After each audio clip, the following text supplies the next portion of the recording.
Olá, queridos, tudo bom? Estamos começando aqui mais um devocional. Estamos orando e pedindo a Deus para que o Senhor alimente o teu povo com a tua palavra.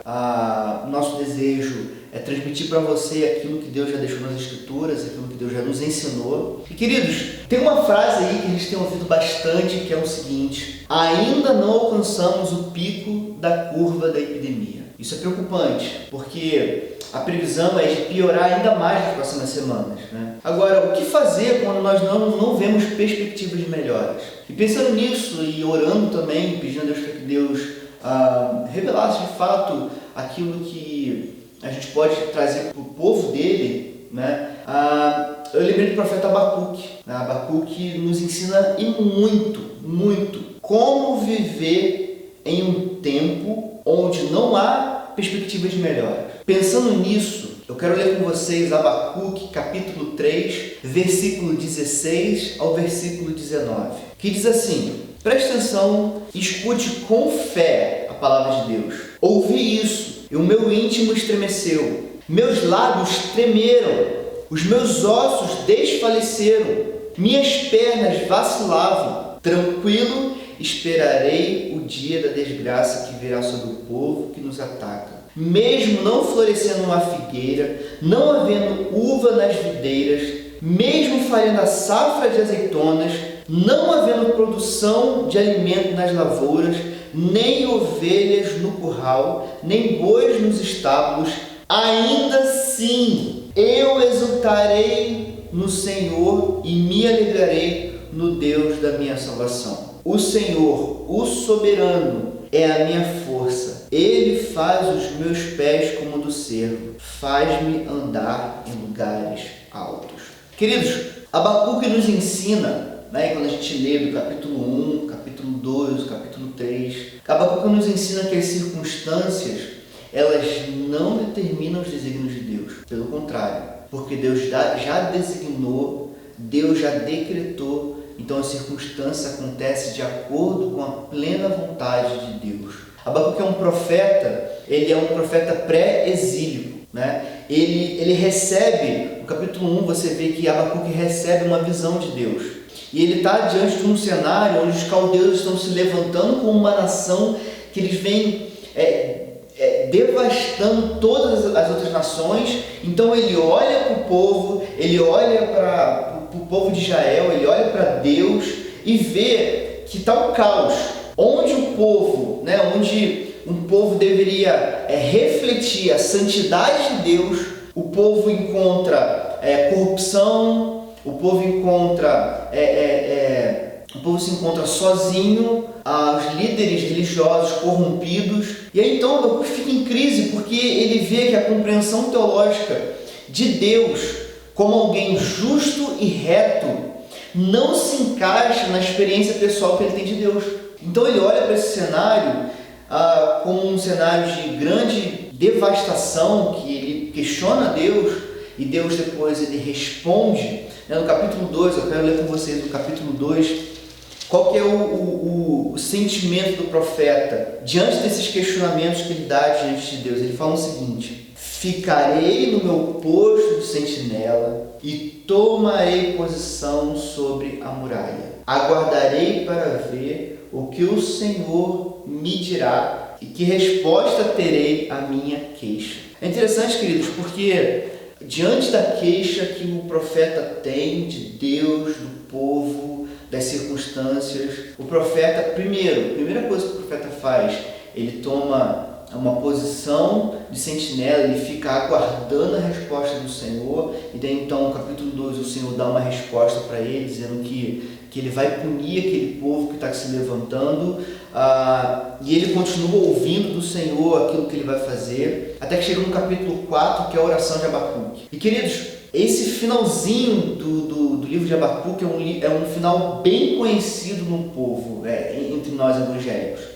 É um final que expressa uma profunda confiança diante de um quadro desconhecido. Porque o profeta, quando a gente vê tudo que está acontecendo aqui, o profeta não vê uma perspectiva de melhora. O pastor Heber Campos Júnior, ele fala a seguinte frase: Abacuque sabia que Deus traria os castigos da aliança, que incluía a destruição da pecuária resultante da invasão inimiga. Mas ele, Abacuque, confiava na aliança graciosa de Deus. As circunstâncias seriam piores, mas existia um todavia no coração de Abacuque. O versículo 17, ele fala o seguinte: mesmo não florescendo a figueira, não havendo uva nas videiras, mesmo falhando a safra de azeitonas. Queridos, isso é fantástico, porque mesmo numa situação adversa, onde o profeta não encontra solução para a situação, ele ainda confia. Isso é muito legal, porque isso causa em nós um espanto, mas ao mesmo tempo uma esperança, porque o profeta está vendo que uma nação está se levantando, nós estamos vendo uma epidemia se levantando na nossa sociedade, no mundo, devastando, países parando por conta disso, e mesmo assim o profeta ainda chama, mesmo não florescendo, mesmo não acontecendo tudo isso. Versículo 18, ele diz: ainda assim eu exultarei no Senhor e me alegrarei no Deus da minha salvação. A gente não tem outro sentimento, queridos. Como povo de Deus, eu e você, nós não temos outro sentimento. Não pode haver outro sentimento em nosso coração a não ser confiar. Eu e você precisamos confiar em Deus. Eu e você precisamos confiar no Deus da nossa salvação. Eu e você fomos salvos da condenação do pecado. Eu e você fomos comprados pelo precioso sangue de Cristo. Jesus Cristo pagou o maior preço, que foi morrer numa cruz por nós. E hoje, mesmo, queridos, numa situação adversa, mesmo que empregos venham faltar, mesmo que alimento falte, mesmo que a nossa vida corra risco, ainda assim, queridos, nós precisamos confiar, nós precisamos exultar, nós precisamos ter alegria no Deus da nossa salvação. O que nós queremos passar para vocês é essa esperança que o profeta Abacuque nos ensina. Nós precisamos confiar no Deus da nossa salvação. Nós precisamos depender desse Deus da nossa salvação. Versículo 16, eu esqueci de falar sobre ele fala o seguinte: ouvi isso e meu íntimo estremeceu, os meus lábios tremeram, os meus ossos desfaleceram, as minhas pernas vacilavam. O que o profeta está falando aqui? Ele está falando aquilo que ele revisitou quando ele pensou em Deus. Ele está olhando para trás e vendo. Se você ler o capítulo 13, eu aconselho você ler o livro de Abacuque, ver aquilo que Abacuque viveu, como que ele reagiu diante das circunstâncias. É interessante porque quando ele olha para a história, no capítulo 3 fala sobre isso, quando ele vê a história, como Deus ele preservou o povo, como Deus cuidou do povo e como Deus puniu aqueles que invadiram, que foram inimigos do povo de Deus. Ele não tem outra reação a não ser tremer, a não ser sentir no seu corpo um profundo temor ao Senhor, porque ele sabia com quem ele está lidando. E então ele fala algo que me chamou muita atenção no versículo 16 também: tranquilo esperarei o dia da desgraça que virá sobre o povo que nos ataca. Tranquilo, ele descansa, ele sabe que Deus não perdeu o controle da história. Sabe, queridos, diante do quadro, do cenário atual, a gente não pode perder isso de vista. Nós precisamos ter essa certeza de que tranquilo a gente confia, tranquilo a gente espera no Senhor. Eu e você, nós precisamos ter esse sentimento do profeta, que o profeta Abacuque teve. Ele termina da seguinte forma: o Senhor é a minha força. Como a gente já vem dizendo para vocês aqui, não encontre em vocês a força necessária porque você não tem. Você precisa confiar no Senhor. Encontre no Senhor a sua força. Ele faz os meus pés como o do cervo. E é muito interessante essa figura aqui, porque mesmo em lugares secos e áridos, esses animais conseguiam correr diante de penhascos com toda a leveza possível. Conseguiam passar por lugares difíceis. E o profeta está falando: olha, assim como esses animais, o Senhor, ele me faz andar em lugares perigosos, porque eu confio no Senhor. há um sentimento de confiança tremendo no Senhor. Ele me faz andar em lugares altos.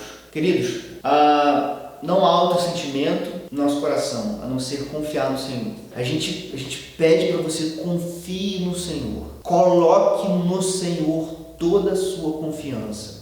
Parafraseando aqui, Sproul, ele fala o seguinte, né? Ele tem uma paráfrase muito legal que ele diz o seguinte: ainda que a economia pecuária falhasse, ainda que o mercado de ações quebre, ainda que a indústria automotiva se acabe, ainda que a indústria tecnológica exploda, ainda que todas essas coisas aconteçam, eu me regozijarei no Deus da minha salvação e me alegrarei nele. Meu irmão e minha irmã, confie no Senhor, confie e dependa do Senhor. Amém? Quero orar com você e pedir a Deus para que Ele fortaleça o seu espírito, fortaleça a sua alma e que nesse tempo você confie no Senhor. As pesquisas podem mostrar que não vai melhorar agora, e mesmo que não melhore, mesmo que as circunstâncias sejam desfavoráveis, o nosso coração precisa confiar no Senhor.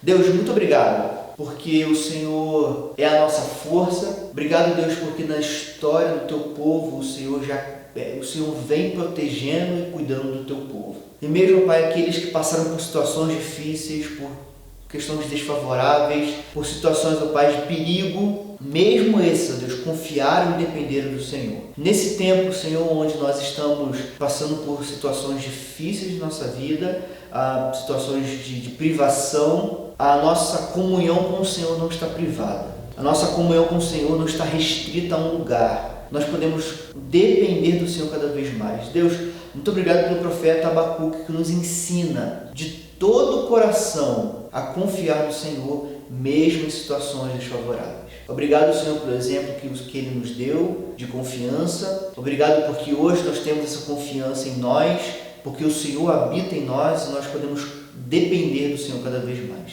Nos ajuda, Pai, a passar por esses tempos difíceis e a depender e confiar e colocar a nossa vida diante de Ti. Em nome de Jesus é que nós oramos. Amém. Queridos, Deus abençoe vocês. Muito obrigado. E é isso.